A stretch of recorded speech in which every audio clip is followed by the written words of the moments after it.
नमस्कार। मेरा भारत मेरी संस्कृति चैनल पे आप सभी मित्रों का स्वागत है।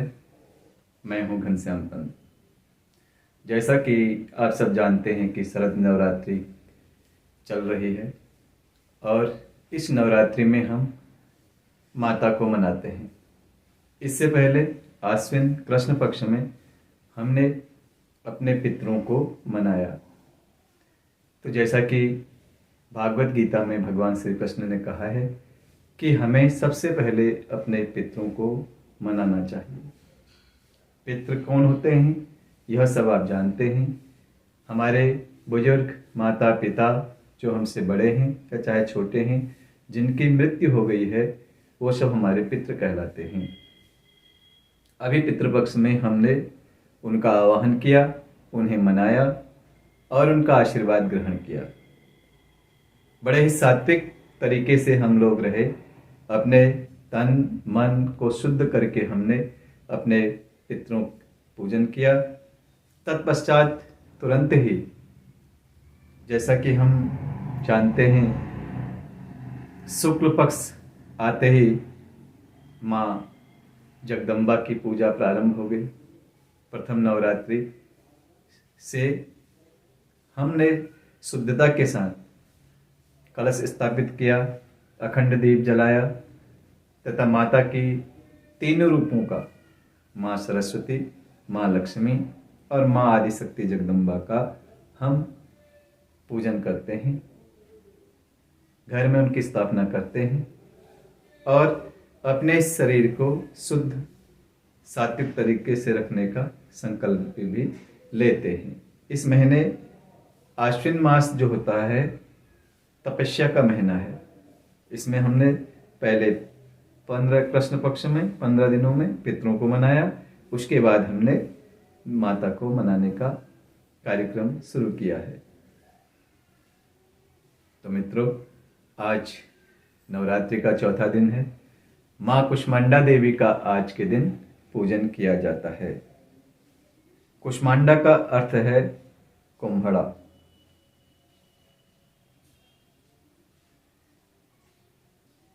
कुम्हड़ा पेठे को भी कहा जाता है और यह माता का चौथा रूप है। माँ कुष्मांडा देवी सुख समृद्धि की देवी हैं। मान्यता है कि देवी पार्वती ने ऊर्जा और प्रकाश को संतुलित करने के लिए सूर्य के केंद्र में निवास किया था। और जब सृष्टि में कहते हैं कि अंधकार था, तो उस समय माँ ने, कुष्मांडा ने इस सकल सृष्टि की रचना की थी और कुष्मांडा के नाम से विख्यात हुई। कुष्मांडा का एक अर्थ और भी है, यानी 8 भुजाएं। इसलिए माँ कुष्मांडा को अष्टभुजा देवी के नाम से भी जाना जाता है। और विंध्यवासिनी माता भी जो हैं अष्टभुजा वाली माता हैं, तो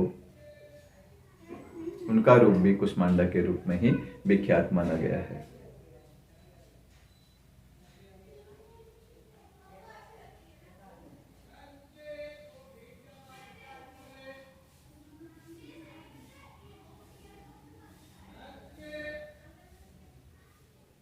माता कुष्मांडा से यदि आप मनोवांछित फल प्राप्त करना चाहते हैं, तो उनका जो मंत्र है वो है वंदे वांछित कामार्थे चंद्रार्घकृत शेखराम सिंहरूढ़ा अष्टभुजा कुष्मांडा यशस्विनीम।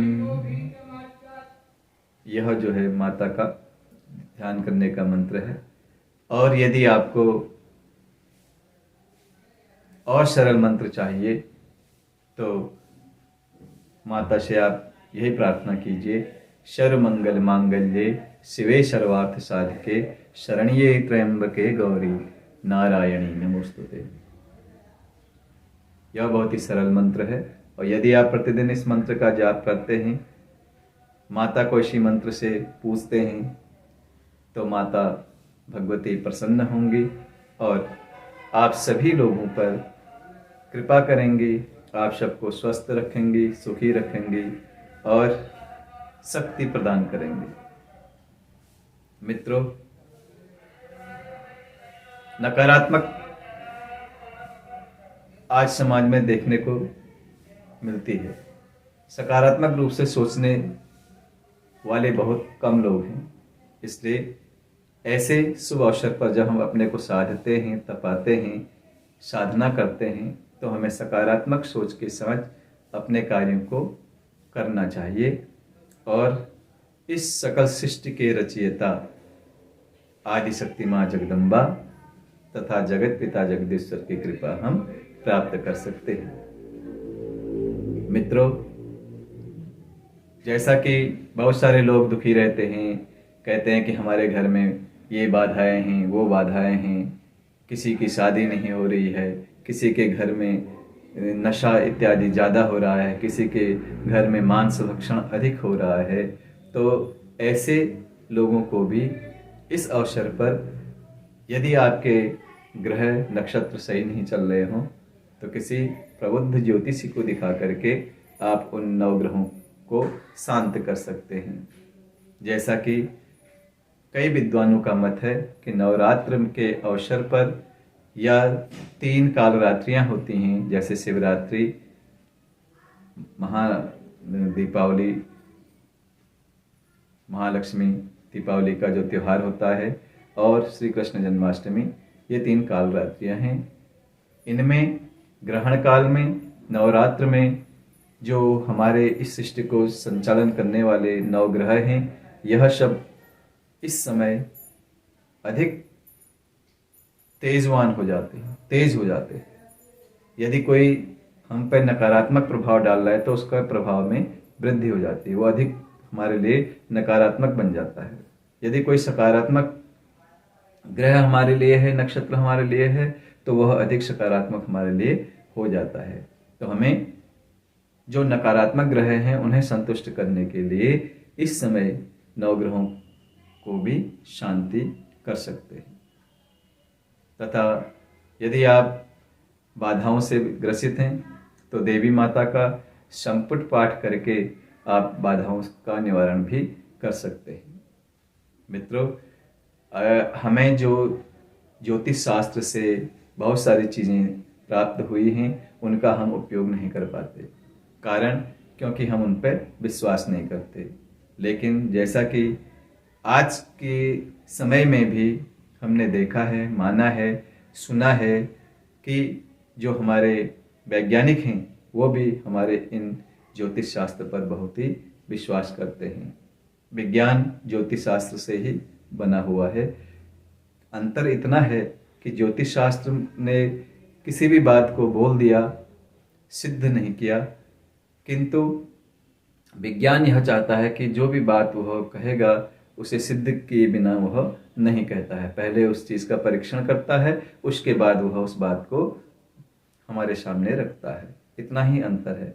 लेकिन वह सर्च उसी विषय पर करता है जो हमारे ज्योतिष शास्त्र ने हमें बताया है। इसलिए आप सबसे रिक्वेस्ट है कि आप अपने घर में सात्विकता के साथ माता का पूजन करें, व्रत करें और अपने घर में सुख शांति बनाए रखें और माता का आशीर्वाद लें, एक दूसरे के साथ प्रेम से रहें, भजन कीर्तन करें। यह अवसर हमें बार बार नहीं मिलता है, मनुष्य जीवन कभी कभी प्राप्त होता है, इसलिए हमें इन कार्यों को करना चाहिए। मित्रों, आप स्वस्थ रहें, सुखी रहें। आपको यह कैसा लगा आप कमेंट्स बॉक्स में जा कर के हमें जानकारी दीजिए और ज्योतिष शास्त्र के लिए आप मेरे इस चैनल को लाइक भी कर सकते हैं तथा मेरे को संपर्क भी कर सकते हैं। जो कुछ भी जानना है आप मेरे से संपर्क कर सकते हैं। आप स्वस्थ रहें, सुखी रहें। इन्हीं मंगल कामनाओं के साथ आप सभी को नवरात्रि की ढेर सारी शुभकामनाएं।